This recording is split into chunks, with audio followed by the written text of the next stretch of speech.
Good morning, good afternoon, good evening. I think we'll get started as people I see, some are still coming on board, but welcome to the data collection webinar series. And today's webinar is on collecting data on children living in residential care. And we'll have Claudia Cappa joining us. We're very happy about that. But first I'll turn it over to Attila to say a few words and then we'll get started. Just a few words.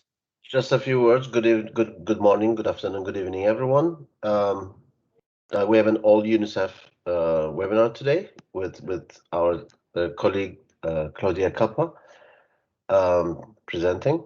I will be coming at the end. This is a very interesting topic. I hope you will enjoy the webinar today. I'll leave the floor to Archana to tell us about the ground rules and introduce Claudia, and then we'll proceed with the presentation. Thank you. Oh, I had it muted, sorry. Yes, so just to say a few words. First of all, welcome again. My name is Archana Dwavetti, and I work in the data collection unit in the data and analytics section. And this is the 7th webinar after we resumed the series in April. We're very happy to have Claudia Cappa here for today's webinar on collecting data on children living in residential care. So accurate and reliable data on children living in residential care institutions are essential. However, these children are not identified through household surveys, and as a result, are not typically included in official national statistics on key indicators of child well-being. This includes indicators that comprise global monitoring frameworks, such as Sustainable Development Goals. To help address this data gap, UNICEF has developed the first ever comprehensive package to collect data on children living in residential care settings. I'm not going to go into the details of that because Claudia will be presenting that with the overview of the package today. So a little bit about Claudia Cappa, who is a dear colleague of ours. She is a senior advisor for statistics and monitoring the data and analytics section at UNICEF headquarters. She is the focal point for data collection, analysis, and methodological work on early child development, child disability, and child protection from violence, exploitation, and abuse. Support for these activities include elaboration of survey questionnaires and data collection tools, estimations, development of methodologies, indicators, tools, and normative guidelines, capacity building, data analysis, and production of reports, as well as delivery and dissemination of final results. In this capacity, she has led the preparation of a number of data-driven publications and is responsible for interagency collaboration and partnerships. Prior to UNICEF, she was working at the University of Geneva and at the Institute of Social Studies of the International Labour Organization. Claudia holds an MA and a PhD in Development Studies from Graduate Institute of International and Development Studies in Switzerland. So just a few ground rules before we get started.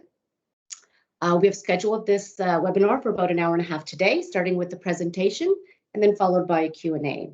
As always, throughout the webinar, kindly remain muted and kindly write your questions in the chat box. We'll try to group your questions and direct them to Claudia during the Q&A session. This webinar is being recorded and of course will be available on our SharePoint site together with past webinars. You can find the link to this in the emails that you received. If you don't have the link, please just send us a message and we'll forward that to you. For our colleagues who are not part of UNICEF, we do plan to post these on a public site, so please stay tuned for that so that you can also access them. So Claudia, over to you. The floor is yours. Thank you so much, Arthur. And thank you, Attila, for the warm welcome. Of course, it's a pleasure and an honor for me to be talking as part of this webinar series, and particularly on the topic of children living in residential care. Because as Archana mentioned, for these children, we have a tremendous lack of data. These children are not normally captured through household survey. They are part of population living in residential care. And therefore, we have had for many years the inability to report on key indicators of their well-being. Normally, basic information on children in residential care should be obtained through administrative records. There should be records of the number of children living in residential care, because of course these children are part of a system, child protection system normally, where these children existence is recorded. Their arrival in this residential care institution is the consequence of rules that is established. There is a case management system that is put in place for the children. There is a court order, or there should be at least a court order for the placement of these children, etc. And everything should be regulated. Services should be provided. Unfortunately, however, most countries do not have robust administrative records. Many countries do not even know how many institutions are operating. And I'm not just talking about, of course, the informal institutions, even in case of institutions that are formal, that need a license, for instance, to operate, there are not accurate records of the institution and the population of children living in such institutions. We know that many countries have ventured into care reform, very important care reform, to deinstitutionalize children, to place children, for instance, in foster families or reunite children with the families, because of course, providing children with a family environment is a priority. We know very well that living in residential care, living in institutions is associated with a number of violation of children's rights, has a huge implication on their well-being. But as this country tried to implement care reform, in the absence of having robust information on the number and characteristics of these children, as you can imagine, it becomes very difficult. So this protocol was developed in an attempt to help countries collect robust data on children living in residential care.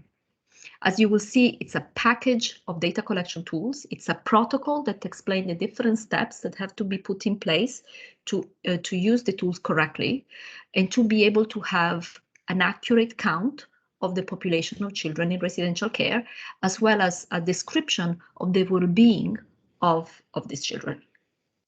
So let me give a little bit of more information of what exactly this protocol is and what are the objectives of this set of tools. So first of all is produce a nationwide or a region-wide, depending on, of course, the characteristics of the countries as well as the purpose of the data collection, to provide a complete census and mapping of residential care facilities in a country or in a region, and count all the children living in them. So the idea is really counting the institutions, verifying that they fulfill the criteria, and then counting the population of residents in this institution. But then, of course, we also wanted to have some basic information on their well-being. So imagine the type of information that we normally collect for a household population, from, for instance, the height and weight of children to their access to education, etc. The same type of information has to be collected for children also living outside of households. And we know that children in residential care tend to be particularly vulnerable to certain right violations. So in the spirit of making sure that no one is left behind by progress, by interventions, by policy, by programs, it's very important that we pay attention to what could be possibly a very vulnerable population of children. Now, to fulfill these objectives, we have organized the work in two phases of data collection. Phase one, which is really like the census and the enumeration aspect of the data collection, because of course we need to make sure that we have a complete count of the institutions, and then we have a complete count of the child population, and collect some very basic information on both the institutions and the children. Basic information that give us an overview of the population we are talking about, but also serve the purpose of creating a sort of a sampling frame that then we can use to draw the samples for phase two, in which we will conduct a survey. So as you can see, there are these two components, and country can actually only do one or the other. So in countries, for instance, where you have robust records about the institutions and the residents of this institution, at least the basic information about, for instance, the age of the child and the sex of the child, and these records are complete. So we have, good records that are updated at regular intervals. Of course, there is no need for a country to do the phase one. because these exist. But this country might still want to do a survey of the population, right, to understand the well-being of these children. So in this case, they can only do a phase 2. The tools are separate. There is guidance and instruction on how to do both phases or one phase or the other. And for instance, just to name a country, Kazakhstan, because there are good records when it comes to the facilities themselves and the residents, they only did the survey part. Some other countries might actually only want to do the phase 1 because their main interest is just to have those type of records. And ideally, when these records are set, this survey is done, we are now exploring how can this be integrated with administrative data system so that this basic information becomes part of a routine data collection and monitoring system. The idea is not, of course, to do this counting and enumeration at regular intervals. This is something that, we strongly believe the responsibility of the government in terms of the administrative data system. And then, of course, we can do the survey because the survey is an additional component, right, to the basic recording of the number of children in institutions. So, but ideally, we will not need to do this mapping and enumeration all the time, because this is very much something that the government has the responsibility to keep track of, because these kids need case management, right? They need to be reunified. They need to be placed in foster care, particularly, of course, in contexts where there is a care reform. So let's go a little bit more into the process of how this protocol was developed. So what steps and type of partnership are behind this protocol? And then, of course, I'll come back to the content a little bit more later on. So this is a very, as you can see, is a number of steps that led to the finalization and launch of the protocols and tools, which happened last year. And of course, as is customary in this type of methodological development, we started by looking at other experiences, other attempts at doing enumeration and survey of children well-being in the context of residential care. So we came across a number of studies that were undertaken, but of course we realized very quickly that there were many different definitions that were used. There were different indicators.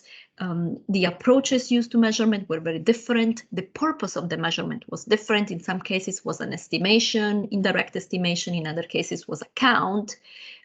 We, of course, encounter difference in the actual tools that were used for data collection. So in other words, there was definitely this need was there, but there was not something that was standardized, but also the methodological work and the validation of the instrument of the approaches, we couldn't find a lot of evidence that these studies were actually done through a thorough process of validation. And this is what really motivated us to do this type of work, because when thinking about capturing information on the population of children living in residential care, there are so many different ethical and methodological issues that we need to address. Just thinking about a few in a rush and simplified manner, but I'll come back to these. Let's think about ethics, for instance. Let's think about consent to the interview. Let's think about the fact that these children do not have their biological parents. They do not have, not even a foster parents, right? So the responsibility of these children, depending, of course, on the context, is with the state, is with the government, is with the institution, is with the director of the institutions, is with the case social worker, for instance, who is handling the case. So it's ethical, but it's also an important methodological consideration, because who knows the child? Who can provide basic information about the child? Because again, we're not talking about the mother or the primary caregiver who has been with the child for an extended time period, who is with the child on a regular basis. We are talking about possible multiple adults who interact with the child in different ways, who have been exposed to the child for a couple of hours or for a little bit more, who do not have necessarily a bonding or a relationship with the child. So all of these things, of course, play a gigantic role in data collection, because of course it's about willingness to be part of the interview, willingness and ability to provide reliable information, etc. So there are a number of different things that needed to be tested before we could be sure that the instruments are actually easy to implement, or at least can be implemented and can be used to obtain reliable data. To guide us in this process of, first of all, understanding the data needs and then developing the tools, we created a reference group because, of course, we wanted to have those who work with children in residential care, who are very familiar with the issue, challenges, needs in terms of information that can be used then programmatic for policy, for advocacy. So we brought together 20 experts from USAID, who has been at the forefront of really pushing this agenda, both programmatic and in terms of evidence. They have been very active in funding and also technically in pushing the agenda related to children outside of family care. But we also had the privilege of working with Better Care Network, Hope and Home from Children, a number of academic institutions and experts from the academic world that attempted this exercise in other contexts. And we also, as always, contacted our country and regional office colleagues because they are at the forefront of working to promote care reform and more broadly with children in residential care. So we developed a first draft of the protocol, and then we tested in Ghana. I mean, in the Ghana experience, I'm going to show the results of what came out of Ghana. It was really like a very important step in this process because it gave us an opportunity to really test the methodology, but also the entire process of setting this up, the type of partnership, the type of buy-in we need to have, as well as the actual functioning of these different instruments, the reliability, the validity, how to then put together the report, how to disseminate the report, how much it will cost, etc. So we did a national level data collection exercise in Ghana that was implemented by the Ghana Statistical Service with the Department of Social Welfare. And again, I'm going to give you some more information about the Ghana experience later on. But also we did some smaller scale testing in Kazakhstan, in the Karaganda Oblast region. In this case, it was implemented by the Information Analytics Center under the guidance of the Ministry of Education and Science. We tested the same modules, but also we tested a few more. For instance, again, in this attempt to understand a little bit how the protocol work. And in the case of Kazakhstan, as I mentioned earlier, we only did the phase 2, the survey, because the government of Kazakhstan has very thorough records. All the facilities are registered. They have to go through a complex process for registration and the licensing, for instance. So there are records updated about the population of children coming in and leaving. So we just needed to do the survey, if you want. Then we also did a small-scale testing in India, in the Karnataka state. This was in March of 2020, which was implemented by the Resources Development Center on Children's Rights under the guidance of the Department of Women and Child Development. We tested, for instance, in the context, some additional module on breastfeeding and dietary intake, menstrual hygiene, life satisfaction. But unfortunately, we couldn't complete the data collection because then COVID happened, disrupted data collection, disrupted all of our lives. So we had to stop data collection, but at least we got a sense of also of the challenges of doing this in another context. So on the basis of the learning that we acquired through Ghana, Kazakhstan, and India, we did further refinement and improvement of the protocol. There was another experience in using the protocol that was implemented by with support from our Uruguay country office. It was part of a larger data collection on children in residential care. We also learned from the experience that took place in Uruguay, and with all this learning, we launched the protocol last year. Now, this is version 1. And as we know very well, of course, at some point we have to stop the testing. We have to, when we feel confident or comfortable, let me put it this way, we definitely need to go to a phase where we launch it. And then, as we know very well, as many more countries will use it, hopefully, this will give us even more information about the functioning and the quality of the information we can get. So we expect that changes will be necessary and improvement will be necessary as more countries use the protocol. So let's look a little bit now at the content of the protocol, the steps of the data collection, and the actual instruments, the tools that are used throughout.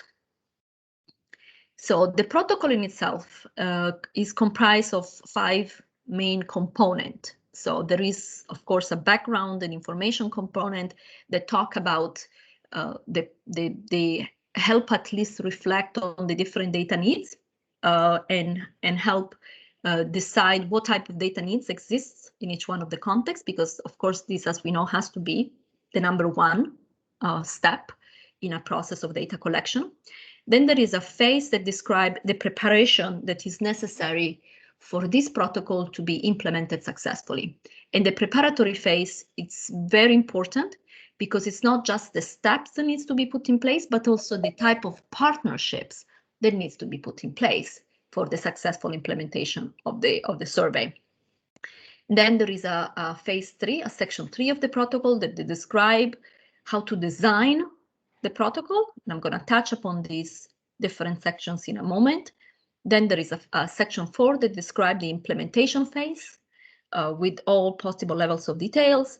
And then, of course, a last section about data processing, analysis, dissemination.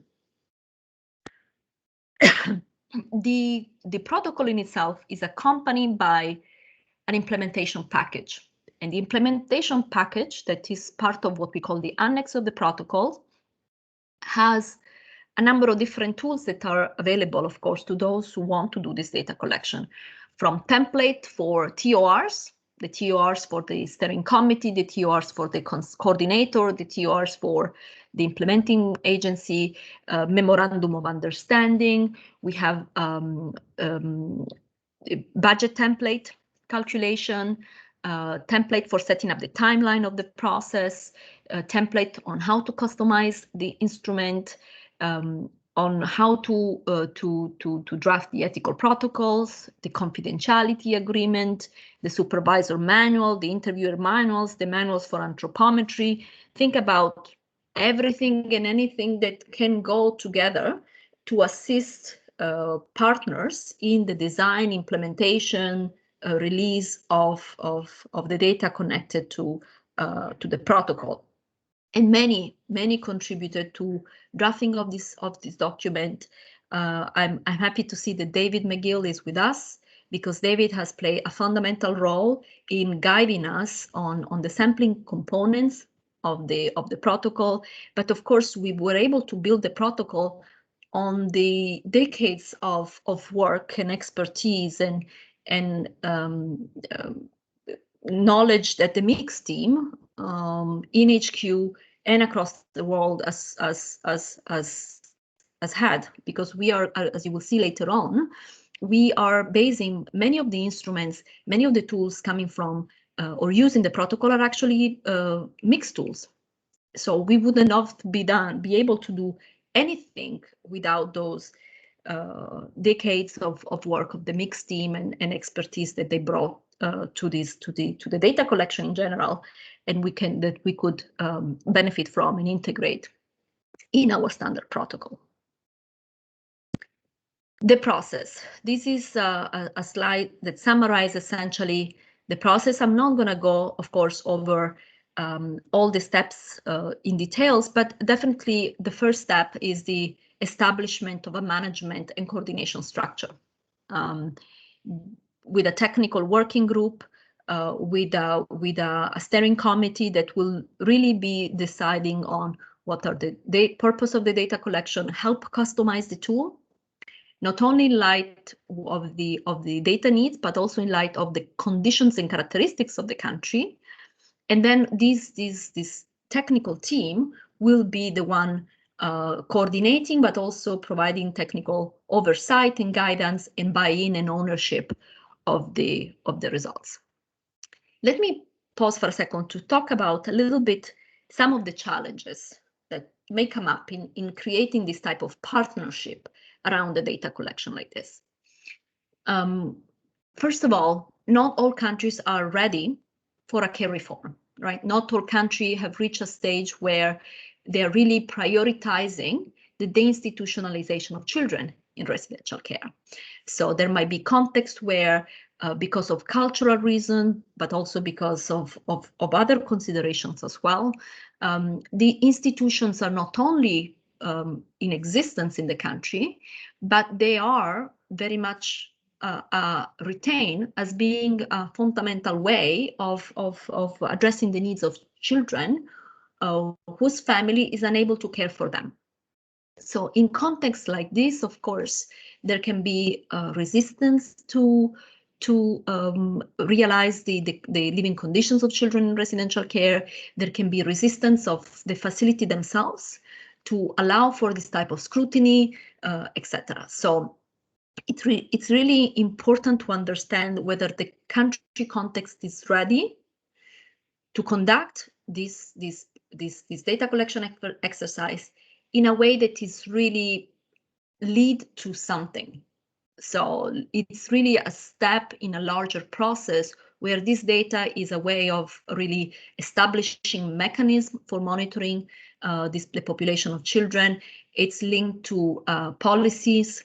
For instance, there can be a different type of policy. The institutionalization is one, but there are, of course, many others.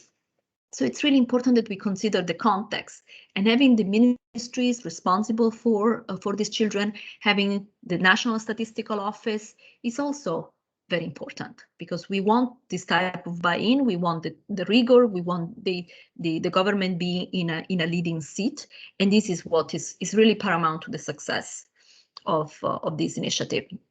And of course, this technical working group is also important for assessing the context, the budgeting, deciding on the timeline, and customizing the protocol. Let me pause for a second on this issue of customization and what we're talking about. Well, we are talking about here about a number of many different complex issues. First of all, the definition of residential care institutions.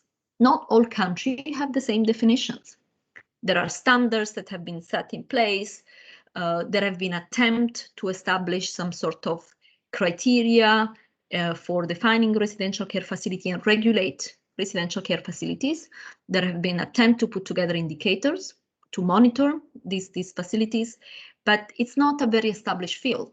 And there are very different definitions. Whether boarding school are included or excluded, some countries do, other countries don't. Religious, for instance, care facilities, some countries consider them within, other don't. So there are, of course, a number of different definitional issues that needs to be customized to the country context, because of course this is paramount to the overall exercise. And then of course there is the ethics, the ethical review committee, the ethical protocols. Again, we are talking about children who are not within the family, so consent is a major issue. So I'm not going to continue on the step, because you're going to see essentially this phase 1 and phase 2 through the analysis of the content. But this is a document that exists in the protocol and really establish the different steps from setting up the mechanism all the way to the data collection phase, the data processing and analysis, and the data dissemination phase. So let's look now at the tools in the questionnaire that are available. So as you can see, there are the phase 1 and the phase 2, but even there are tools for the preparatory phase in terms of a criteria that needs to be used to evaluate the quality of the existing database, because as I mentioned earlier, some countries might have already a database of the facilities. But there are also countries where, of course, we have a number of institutions that are not recorded. They can be operating illegally, or they're simply not regulated, depending again on the country context. So we also have some guidance on way through which we, through key informant interviews, we can identify other institutions that operate in the country. And then, of course, once we have this knowledge about this possible institution, there has to be a way to verify whether this institution indeed operate and they fulfill the criteria, because if so, they have to be part of phase 1 and possibly of phase 2. So let me now go give you an overview of each one of these different tools and questionnaire. So let's look at the phase 1 and specifically this preparatory listing of the residential care facilities. So RCF, so residential care facilities. The purpose here is, of course, to be able to, in a way, create a master listing of the residential care facility. So we need to have a full, complete database of this facility. Ideally, this database will have the location of the facility with the GPS coordinates, the type of facility, because there can be many different types of facility. In this database, we will need to record where this information comes from about the facility, whether it's part of the government listing, for instance, or it was obtained through a key informant interview. Then this database has to have basic information on whether the facility is open, is missing, destroyed, and closed, and we will be updating this as we gain more information about the facility. Another type of information that will be ideal to have is the date and the year in which this facility were open, whether they are registered and they have a license, the expiration date of this license, the contact information. Normally this tends to be the director of the institution, and the expected number of children if known. Now, Ghana, just to give you an example, there was a database with the facilities that had pretty much this type of information, and this was in the hands of the government. This was their official database, and according to this database that was created in the past through different means, we were expecting approximately 4,000 children to be in residential care. But of course, the moment we started the verification of the institution and the actual counting of the children, we ended up with different numbers, and I'm gonna show you the difference later on.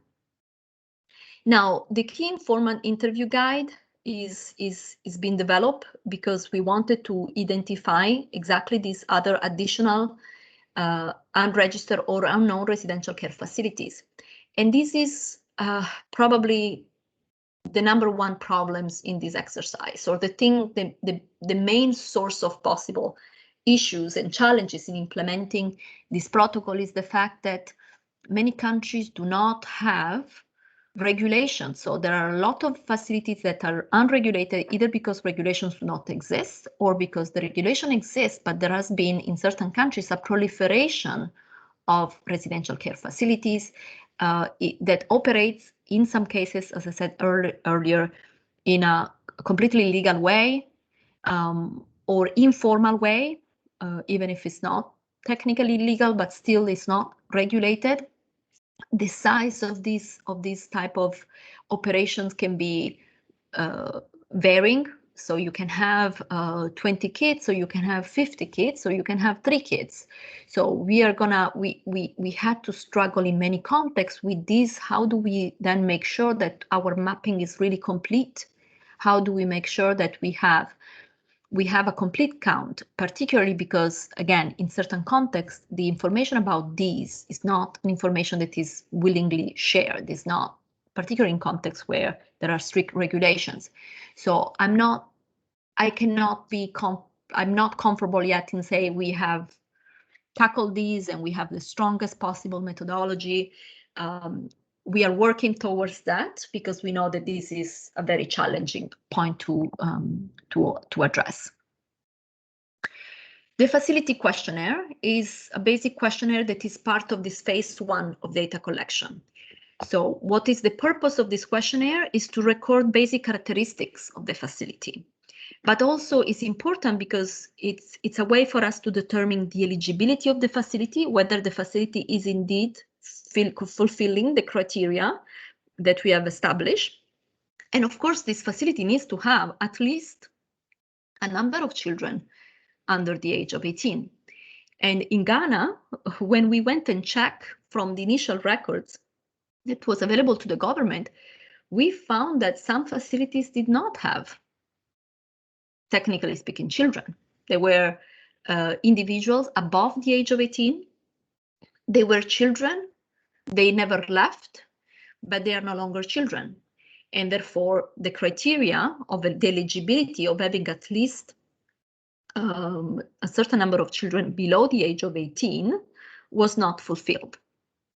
But then this type of questionnaire allow us to have basic information about the type of services provided, whether the facility is public or private or public, whether there is a license and a registration, whether there are inspection records.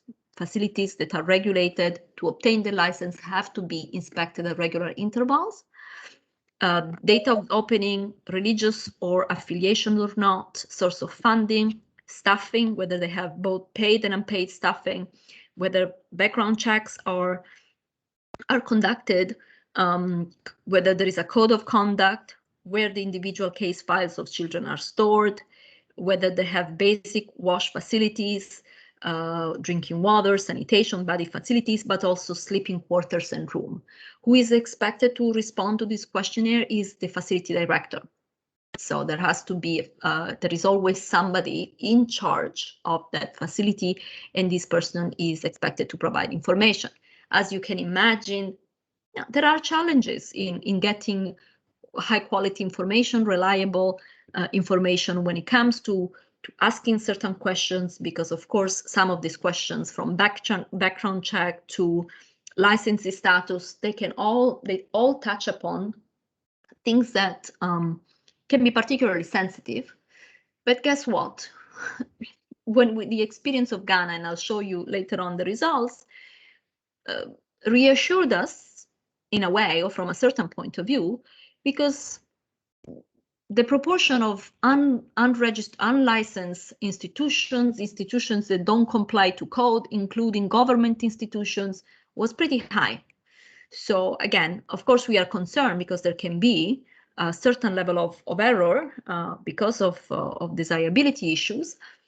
But at least from the experience we had in Ghana and in Karnataka, it doesn't seem like always a big problem. Then another very important tool in phase 1 of the data collection is the facility roster.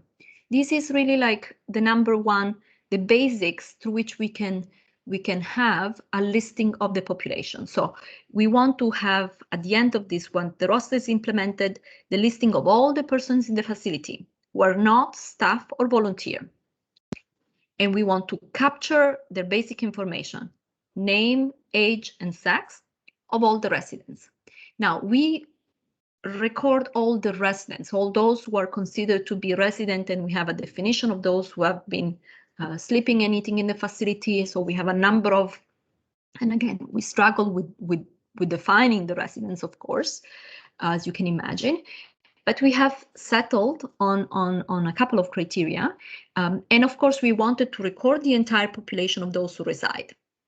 And then we take the age, we take the sex, we take the name, of course, for the purpose of then implementing the verification count. But of course, also to determine, are we really talking about children here or not? Because again, many children never leave the institutions, not even when they age out of the institutions. And in Ghana, we found residents that were above 30 years of age, because we know for those who work in the sectors, they know very well how difficult it can be to be integrated in society after children become adult and are expected to leave the facility. In the same roster, we also collect information about the children who have died while in the facility. Again, you can imagine the challenges of getting this information, but yet we were able to get this information. And those who left the facility in the previous 12 months, for every child that leaves the facility, there has to be a reason for leaving. The exit has to be recorded. There has to be a process in place. Of course, we know that is not always the case, but we try to gather this information as well. Then there is a basic observation checklist, because we wanted to capture some basic information on the facility infrastructure, meaning the availability of basic amenities and any obvious sign of serious health or safety issue. And this observation checklist has been designed with the following objective in mind. First of all, we check whether we could obtain the information or certain type of information from the director or not. This was part of the testing that we did. And we concluded that some of the information are really of poor quality if we were to ask the director of the facility. So we wanted to have an opportunity to gather additional important details about the facility that cannot be reliably collected through the facility questionnaire. We also wanted to verify some of the information that were obtained in the facility questionnaire. So really, even if it's said by the director, checking directly through observation. We wanted to identify any discrepancies between the observation recorded in the checklist and those outlined as standard operating procedure or inspection form used in the country. And let me pause a moment to explain this. Countries, and again, as a basic piece of a step in the process, let's say, is this regular visits from the government to the facilities, private, public. For licensing purposes, to renovate the license, they have to go through these inspections, and inspections, there are forms, and they have to be filled. One of the elements of the customization is to make sure that the observation checklist match as the basic minimum has the same type of information in these inspection forms, but of course, ideally we'll have more. And again, as we find out in Ghana, even facilities that had the license, they had received a recent inspection, they were found not to fulfill the basic requirements of these inspections forms, which beg the question of course, accountability and quality of these inspections, etc., which is very important from the point of view of interventions. And then, of course, we wanted to have through this observation checklist, identify red flag situations or conditions that would warrant some sort of immediate action. I can guarantee you this was a very tricky, complex issue to put in place. We spent months discussing this, whether or not this should have been included in any case.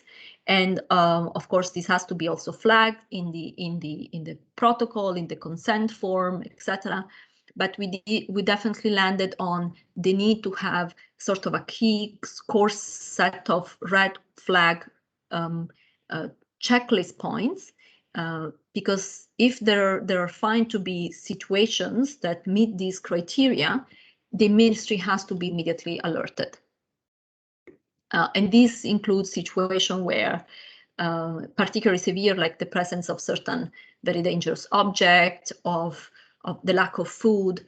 And we did encounter situations where there was no food in the facility, and this has been the case over a day or 2 days.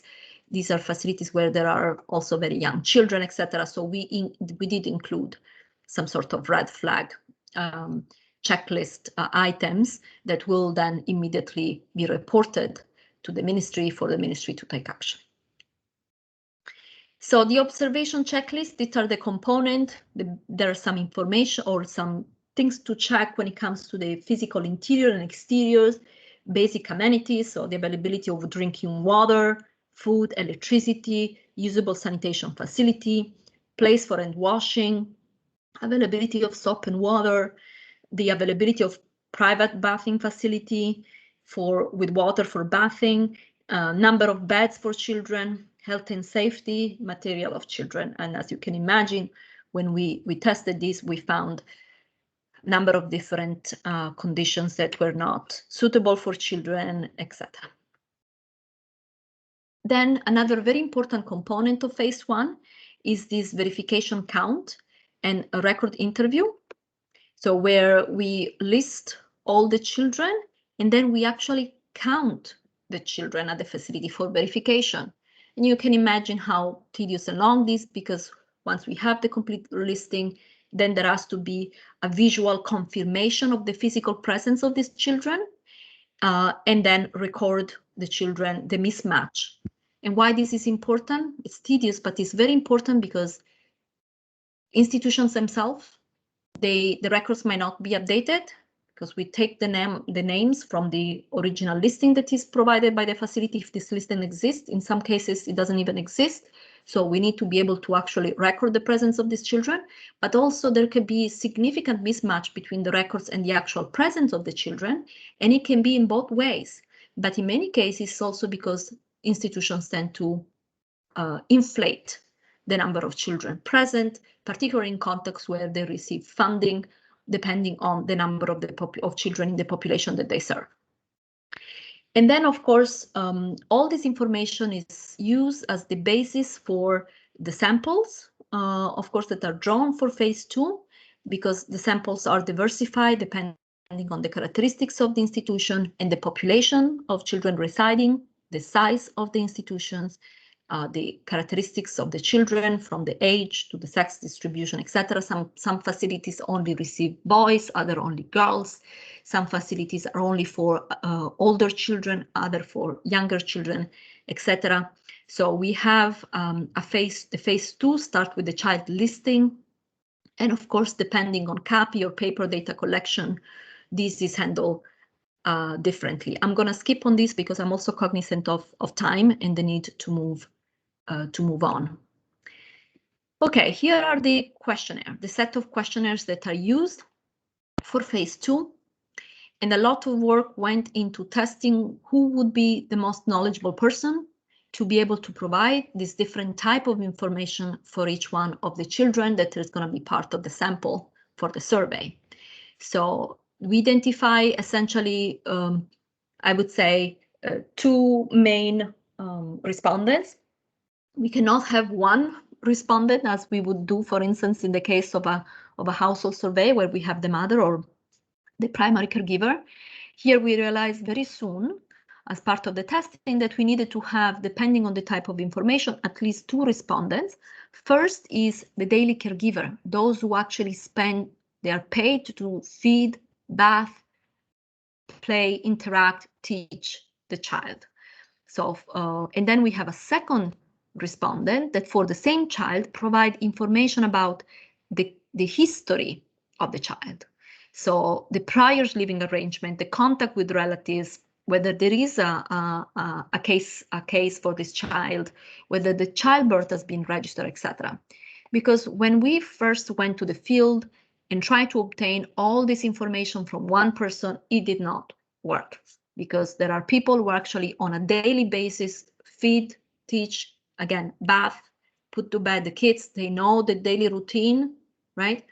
But these people do not know the history of these kids. They don't know their background. They don't know their context, the family context. This information should be, and normally is, with a social worker, because for each child, there has to be an assigned social worker. So imagine the complexity of having to have this type of information from 2 different respondents. One respondent that tend to be at the facility on a daily basis because they go there every day, and another respondent that is not at the facility on the daily basis because certain facilities have an assigned social worker in situ, so directly in the facility. In other cases, they don't. So you can imagine the complexity of having to do that. What questionnaires do we cover? So there is an under 5 questionnaire. Again, all of these, most of these are actually taken from mixed, and we tested them with these different respondents and contexts. Background information, care of illness, early childhood development, child functioning, child discipline. And then we take the actual height and weight of children. There is a questionnaire for children 5 to 14 with similar information plus activity about work and foundational learning skills, again, coming from mix. Then when it comes to the adolescent 15 to 17, this questionnaire is administered directly to the adolescents and cover all the topics I mentioned already for the under 14, plus the life satisfaction module, and there are modules on resilience. And for the caseworkers, as you can see, I already mentioned those who are administered to the social worker. For adolescent 15 to 17, we tested in Kazakhstan, in other contexts, a number of other modules, but they're not, some of them are not yet part of the standard protocol because they've not performed really well. So the additional module that we tested, but for which we believe we need to additional work before we can actually recommend them, is the module on menstrual hygiene management, adapted from the one developed by the JMP.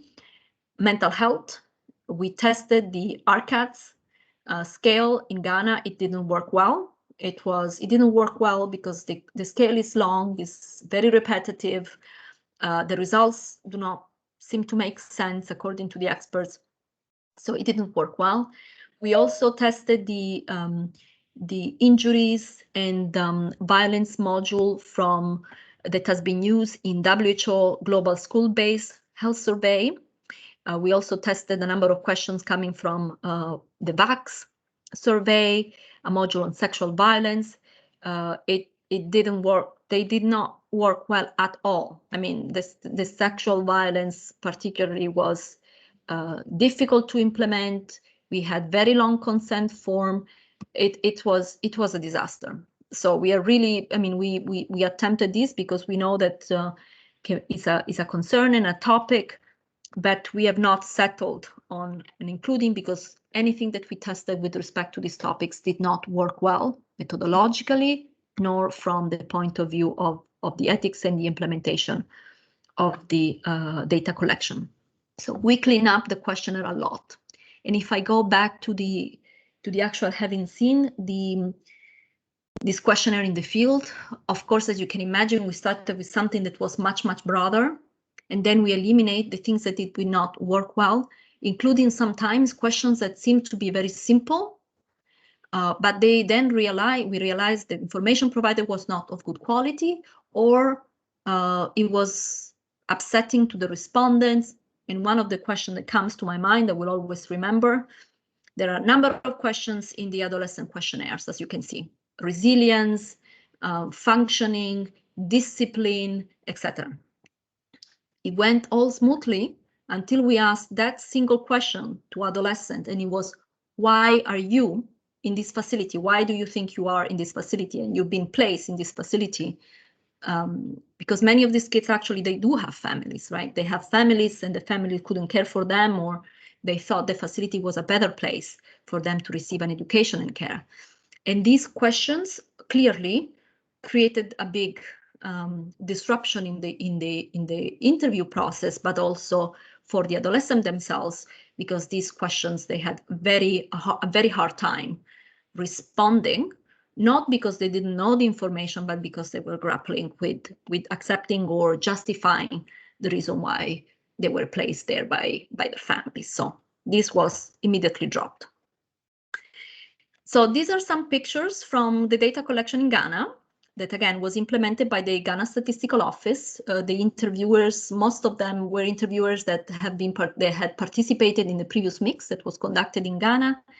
If I recollect properly, was 2017, 2018. So they were fresh from having done the mix survey, and they were very knowledgeable about the implementation phase. And I wanted to give you an overview of the findings that this produced. But before I do so, I just wanted to check on time, whether I have already abused my time allocation. Archana, can you give me some hint of how much time I have left? Yeah, maybe you could just very quickly do, for my 3-4 minutes, some of the key things, and then perhaps we could open it up, if that's okay. Yes, absolutely. So let me go very quickly over the results. We approached 148 facilities in Ghana. This was what was in the records. We found that only 139 were eligible because a few others did not have kids anymore, they were closed. And then we were able to complete the data collection in 131. Of course, it was key to have a letter sent to these facilities with the instruction that this was taking place, etc. From these 139 facilities, we came up with a number of 3,530 children. And then we used this as a basis for us to draw the sample for phase 2. From the 139, we dropped 9 that had fewer than 5 children, so they were excluded. And then we started with a sampling frame that consists of 130 eligible homes. We used for phase 2 a 2-stage stratified sampling approach. And again, David was instrumental. He was there with us in Ghana through the training and helping the Ghana Statistical Service to with the sampling. And of course, we ended up selecting 48 residential care facilities. They were selected on the basis of their size, using probability proportional to size and based on the number of children in each facility. And here is the sample coverage in terms of the response rate that we had across the different age groups. So you can see pretty high for the 5 under 5 and 5 to 14, lower in the 15 to 17, because we actually found that the ages of the children going to phase 2, when we re-verified the age of the child, we found that in a number of cases, the age was not recorded correctly. So lesson learned going forward. Characteristics of the facility, as you can see in Ghana, 50% are religious based.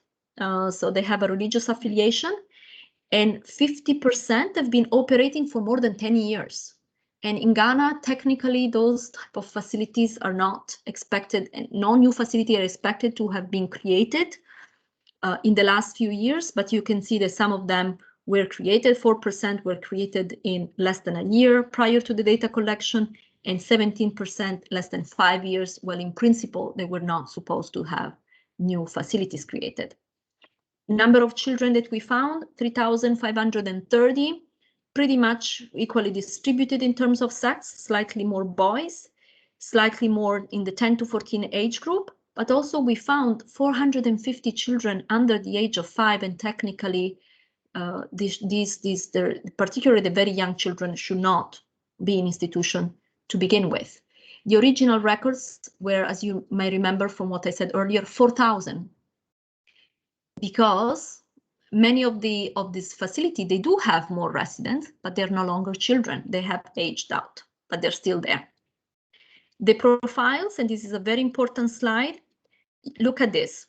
27% of children in this facility have both parents alive, and 36 have at least one parent.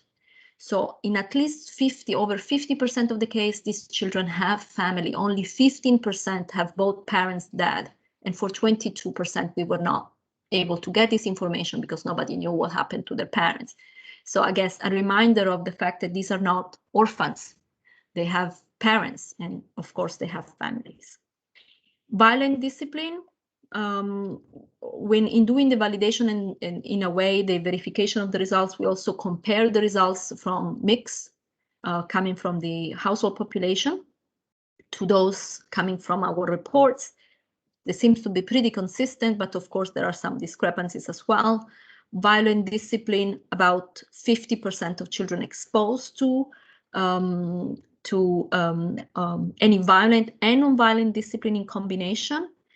And the proportion of those who only receive non-violent discipline is 29%, a little bit lower than what we get from mix. But as you can imagine, it's even more difficult to get this type of information from a caregiver who is paid to take care of the child. So we expect here a certain level of underreporting. Education, similar, actually levels are higher in terms of attendance to primary and secondary school. Because of course many children are placed in this institution as a result of the family's desire to give these children an education. So 82% in primary, 39% in secondary. Foundational skills, 33% of children were found to have foundational reading skills, 13% foundational numeracy skills. The results are pretty consistent with mix. and surprising to see that in any case remain very low, even if education is the reason number one for these children to be placed in institution in many cases. We collected data about functional difficulties, and we found that 1 in 5 children residential care have a difficulty in functioning. We look at also stimulation and care, whether children in residential care facility are engaged in a number of stimulation and care activities. And what is relevant here to say, we disaggregated this data by the size of the facility and found that in large facility, you have 1 in 10 children who are receive not a single one of the type of activities related to stimulation and care from their caregivers. Let me skip here. Let me go to the underweight, the nutrition indicators. 40% of children are found to be stunted, and pretty similar to the results from the mixed survey. And for the adolescent, and this is my last slide, I want with the results, we check the resilience of children using a scale. This is not a mixed questionnaire, it's a different scale in which we ask the adolescents how they feel with respect to certain statements, whether they feel supported by their friends or their caregivers in the institutions, whether they think that getting an education is important, etc. And of course, what stood out as the results is that clearly from the social type of point of view, there is a lower level of endorsement of items about having a fulfilling social life for these children. And the items that score much higher were those related to getting an education and being an institution, because that's a good place for them in terms of at least their education and the opportunities that they otherwise would not have if they were to stay with their original families. So the tools is available online, so under our data.unicef.org website. And in the next phase, we will be translating the protocol in French, English, and Russian. There are certain countries in the field right now. Malaysia is one of them. And of course, if there are other countries, another country office in UNICEF that they would like to test, implement this protocol, we have technical assistance we can provide to them. We are actually also have some financial assistance, although limited, if countries are ready to go to the field over the next couple of months, which will be the months that conclude this phase 1 of the project, which was this exploratory phase. So thank you so much for your attention. I use a little bit more of my time, so apologies for that. And if you have questions, I will be happy to address them in the Q&A session. Thank you. Claudia, thank you so much. This was very clear, very well presented. Thank you so much. I don't see questions in the chat box. Please do put your questions in the chat box, everyone. We still have 25 minutes to the end of the webinar. But maybe I can start with a few questions to break the ice, Claudia. I was looking at some of the numbers, and I understand, if I'm not wrong, of course, I haven't misunderstood the numbers. You mentioned that according to the registers, there's 4,000 children in Ghana in residential care, which makes up about less than 4 per 1,000 of the child population in Ghana. So, in other words, the sheer numbers, the magnitude of this is not the big issue here. The big issue is the speciality of this group of people. A bit like if nobody minds if I do the analogy, which is like some of the other indicators, very rare indicators that we try to capture, which are not big in numbers, but they're very important in terms of their meaning to the whole society. So I just wanted to put that out there, and also thank you for the shout out to the mixed group on the use of and on the development of such tools and the use of them in this exercise. I'm wondering, you actually mentioned this at length, the issues which have to do with the existing registers, the unrecorded, unregistered such facilities versus those which are registered. I would think that in many countries, this would be a more serious issue than others. I would think that in some of the more developed countries, which also have good admin data systems, they would be more in control of these numbers, but less so in developing countries. Do you have a sense of what we are living out when we go with the government registers in such countries?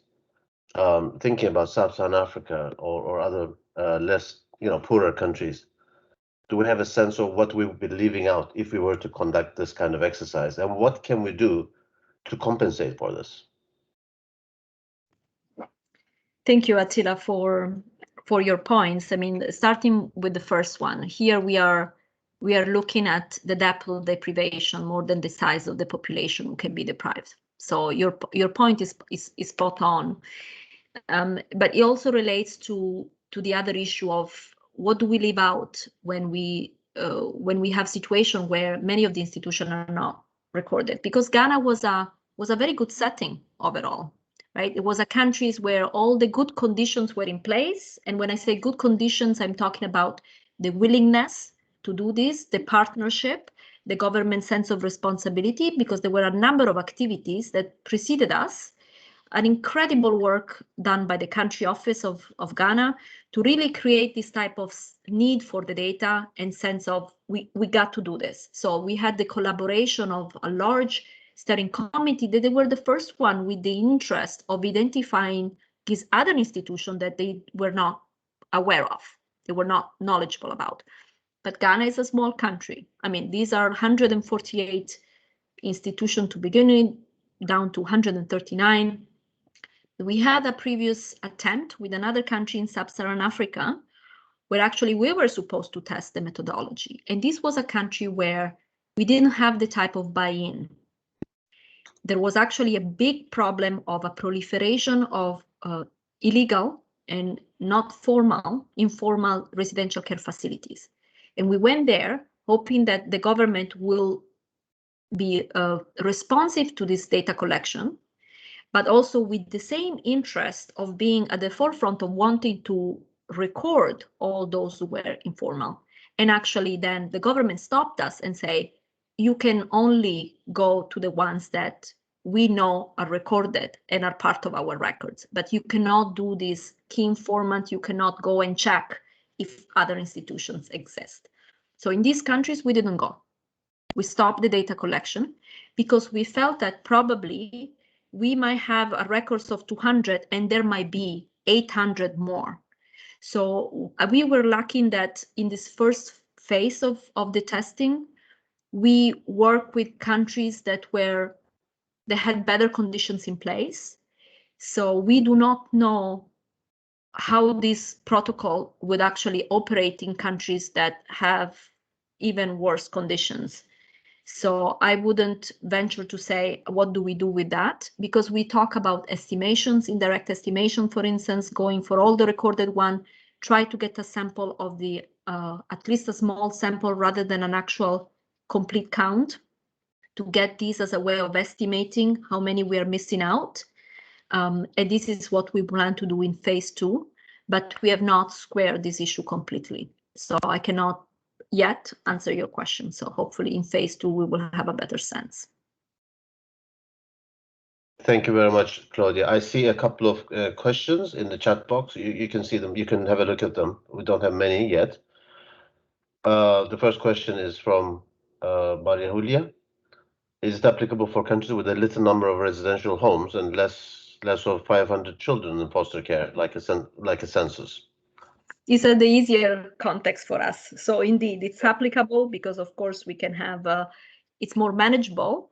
And in this case, we can do, instead of doing a survey, we can probably do directly a census and collect information on the well-being of all the children. Yeah. I think the second question is sort of what you have already explained. What methods can you use to ensure we are counting all the RCFs? So you have addressed that already.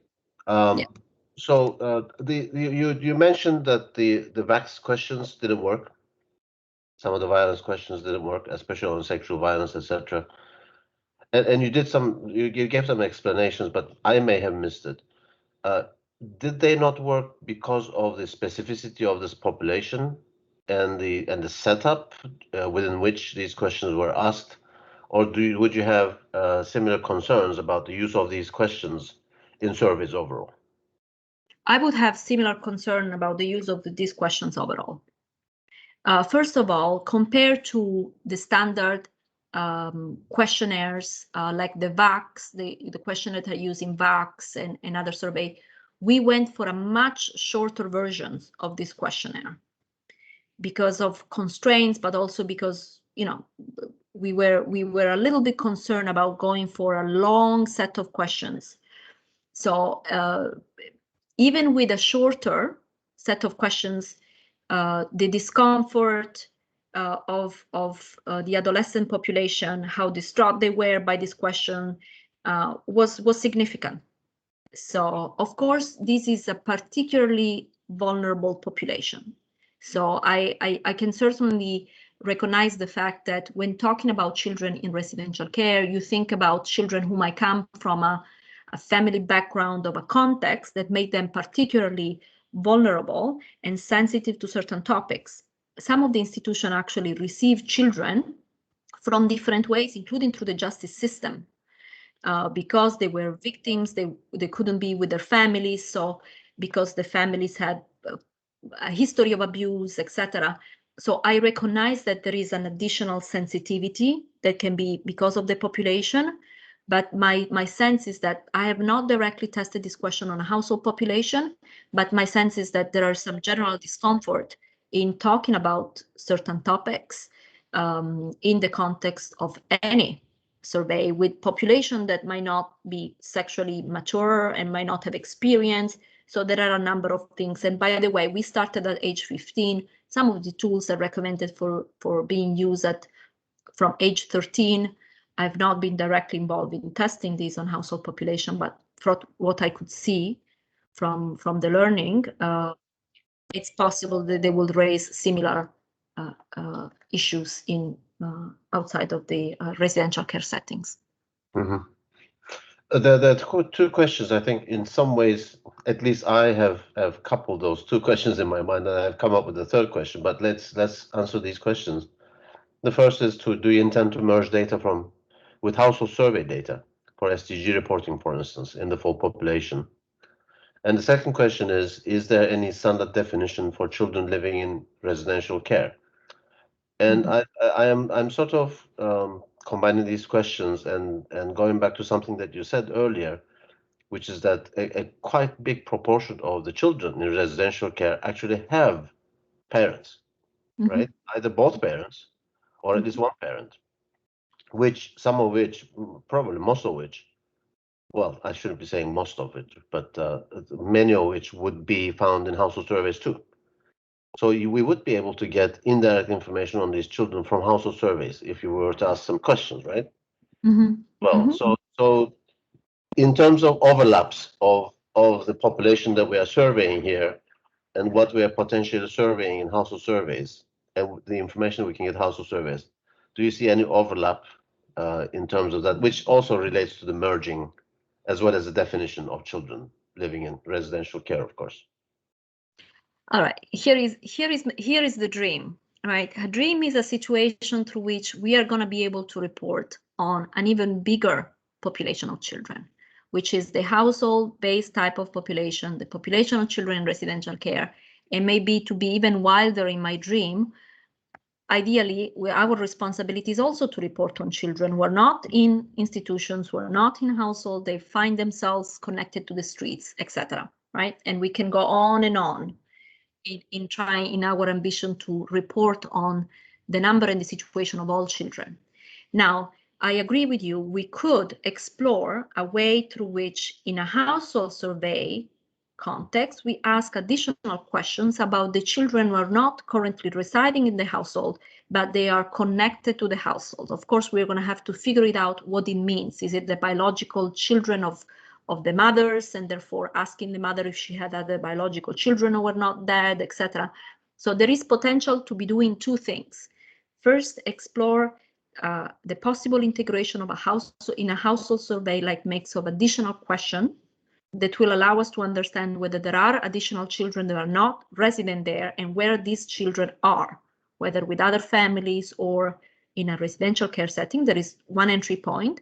And of course, linking the implementation of a mixed survey to also an implementation of a mixed type of data collection in the context of residential care institution. So using the institution as the entry point for our then further data collection of the data, and ideally then linking these records. So that's the vision. Then we're going to have to see the practicalities of doing this and the implications of this. But one of the things that sparked my excitement in Ghana was when we met with the director of the Ghana Statistical Service. He said to us, what about then expanding the census, for instance, so that the census becomes the pathways through which we have good records of the population in these countries, and then once we sort this out, this data collection will be much easier. Talking about, of course, the household survey phase. So there is potential to link it to household survey, there is potential to link it to censuses, there is potential to link it to administrative records, and these are the type of linkages it will be key to explore in this phase too. So I see there are a couple of other questions. But what on the previous questions, is there a standard definition that we can use for children in residential care? Well, there is a sort of standard definition that is part of the that has been agreed internationally, but it's very vague. And actually, this is the number one thing that needs to be customized. So there is a standard definition that, you know, identify the fact that institutions have the residents have to be sleeping in this institution, eating, staying for a certain period of time. But they're really vague because from the legal perspective, countries then have very different legislations. And therefore, this has to be customized to the country context. This is step one of the data collection. Okay, Archana is asking what are the future plans? More testing in countries already underway. On how many countries are planning to implement this? So we have lined up. Yeah, we have Malaysia that is underway, and we have discussed with a number of other countries. Pakistan is one of the countries with which we discussed the possibility of doing something, and we are now in a way trying to work on the translation of the tools, and then we are going to be still analyzing some of the results from India and Kazakhstan, but then the more countries that are willing to do it, we stand ready to provide technical assistance. We have not reached out to advertise it that much because we are, you know, still working on the translation and refinement. But we really welcome the possibility of partnering with countries and implementing partners to do this in more countries. You saw the last question that came in. If the purpose of the research is transformation of the residential institution, can we still use this protocol, and you plan to develop another protocol?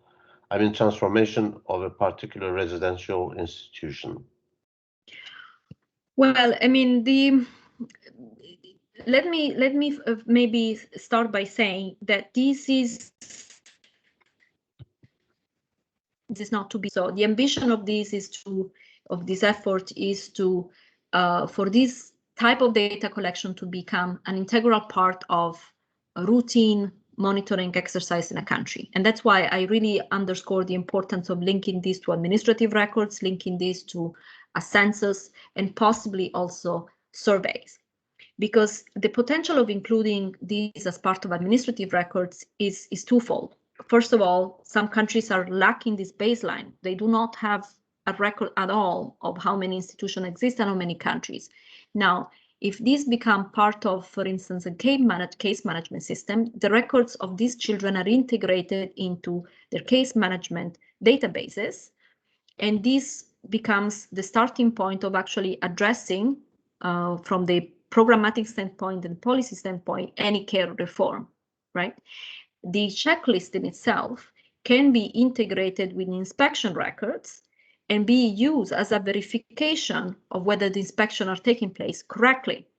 And we know that even from Ghana, there are some loopholes there because facilities were found not to have meeting the basic requirements of the inspection forms, even if they obtain a renewed license. So as you can see, these are all entry point and linkages that can be explored for the purpose of transforming the world of care institutions. Now, there is, Nazul, you mentioned specifically transformation of residential institutions. It's tricky, and that's something that we discuss at length. What is our ambition? Are we trying to fix institutions? Or are we trying to show that the living conditions in the institutions are bad so that they can be made better? That's not where UNICEF stands with residential care. So the UNICEF position is very much around creating the conditions for placement of children in families. So either their original families or a foster family. So it's not about making the institutions better. The priority is placing children in families because families is the ideal setting for a child to be in, whether the original one, if conditions allow, or a different type of family care. Okay, the last question that came in countries where there's a sense that there are many unregistered unknown facilities, would you recommend to hold off on phase 1 while the methodology and key informant interview tool is further refined in phase 2 of the program? Well, actually, the phase 1 is where even there is a preparatory phase that comes before even phase 1. And the preparatory phase, it's really about verifying whether or not through the key informant interview and the tools that we provide in this preparatory phase, we are confident or we are picking up this type of unregistered unknown facilities. So phase 1 should take place only when we complete this preparatory phase. We assess that indeed we have made progress in identifying a number of informal residential care facilities. Now, this goes back to the point that I discussed earlier in response to Attila's questions. What are we gonna do in terms of how do you know how many of these informal residential care facilities you're able to capture, right? Can we aspire to be able to say at the end of the key informant interview, we have all of them? Probably not. It depends on the country conditions. So this preparatory phase is really key because this is where we are going to make the determination of we are going to proceeding and these are the possible errors, or we are not going to proceeding because we might have like 60 or 70% of a missing population there, and therefore the results are not meaningful. That's why the preparatory phase is critical, and it has to be adapted to the country context. Thanks, Claudia. We said less than 4 per 1,000 children in Ghana. Would you have are there any estimates for other countries? Any wild guesses that what would be the maximum that this can get in any country? It's very difficult. It's very difficult to say. We can even think about Karnataka in India. I don't know if we have some of the India colleagues. We are talking about, millions of children in certain contexts, unfortunately. I mean, it can be so wild also because we don't have, especially for these informal arrangements, we don't have a sense. So in a country, in a context like India, we were already like talking about possibly in a small district, 4,000, 5,000 children in a district. So it's really, the range can be very high. And of course, you're saying it's a proportion, right? It's a rate compared to the overall population, but we don't have this type of information. The average rate of children in residential care that we obtain from administrative records is 70. But again, these are from administrative records where we don't know whether what we are capturing there, but that's the world average. And we actually have an article that give the regional and the global rate, but based on administrative records. And I can put the link to the article on the chat box, so countries colleagues can go and see this article that explain this range. Mm-hmm. Okay. Any other countries coming in? We have another 2 minutes. I'll ask a last question. You talked about sampling, of course, and I know how elaborate David is when it comes to sampling. But of course, there's an issue with the denominator, what you're sampling here, and because we're not establishing a good denominator from the beginning. We don't know who is unregistered, unlicensed, etc. So, however elaborate the sampling methods are going to be, we're sort of conditioned with what we know from about the universe that we are sampling, right? Mm-hmm. And as a devil's advocate question, in a way,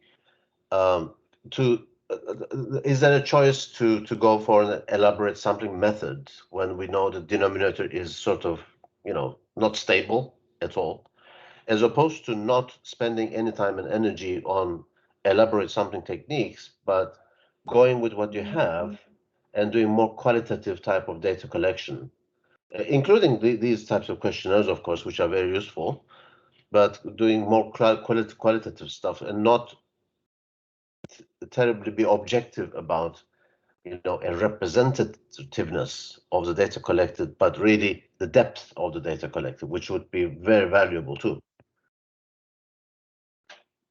Will be, absolutely. But this will not, the purpose here is we need to count these children because the children have to be reunified or with their families or placed.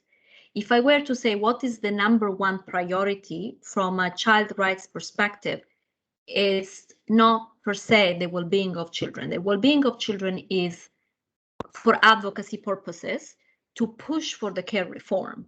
But for the care reform to take place, we need to count them one by one, because for each child, they have to be reunited. So even our mindset and I had to get there, right? It was not my initial instinct, is if we use the UNICEF lens of considering why we're doing this data collection exercise, is for each single child who is in a residential care facility to move out of the residential care facility if conditions allow it, and to be reunited with a family of origin or with another family. And when we have this objective in mind, Attila, the enumeration side becomes the most important of the aspects of this data collection. And that's why, not great is better than nothing.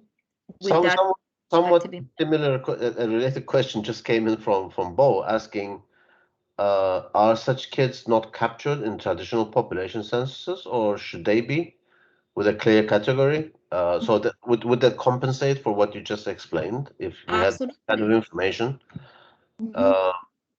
Absolutely. And that's why I was excited to have this conversation with the director of the Ghana Statistical Service, because that creates this opportunity, right? Is if we have a census, if we have administrative records and a census, we don't need to phase one. We are going to go into the phase two directly, and with a different purpose in mind, right? Yeah. So that's why that's in phase two. What we want to explore is these linkages with the census, with administrative records, and with other surveys. So we make this part of a data system. Thank you very much, Claudia. I think, unfortunately, we are run out of time. And I see colleagues asking where they can get the video record of this, of the session, etc., which makes me to leave the floor to Archana to tell us, to wrap up, and to tell us where they can get the video and what's happening next in our series. Archana, thank you so much, Claudia, once again. Thank you. Thank you, Claudia. It was an excellent presentation, as you can see from the attendance and all the questions. So thank you so much. And we'd like to remind you for next week's session, which is on Mix Plus as a longitudinal data collection tool with our colleagues Tatiana and Attila. And I want to thank you all for your participation and for the great questions. And we'll see you here next week at the same time. In terms of where you can get the recording, I will put a link onto the chat, but it's also in the email invitation as well. Unfortunately, this is just for UNICEF colleagues. For others, we will have them on our public channel soon, and we'll inform you of that. So thank you all so much. Claudia, thank you so much. Thank you. Bye, everyone.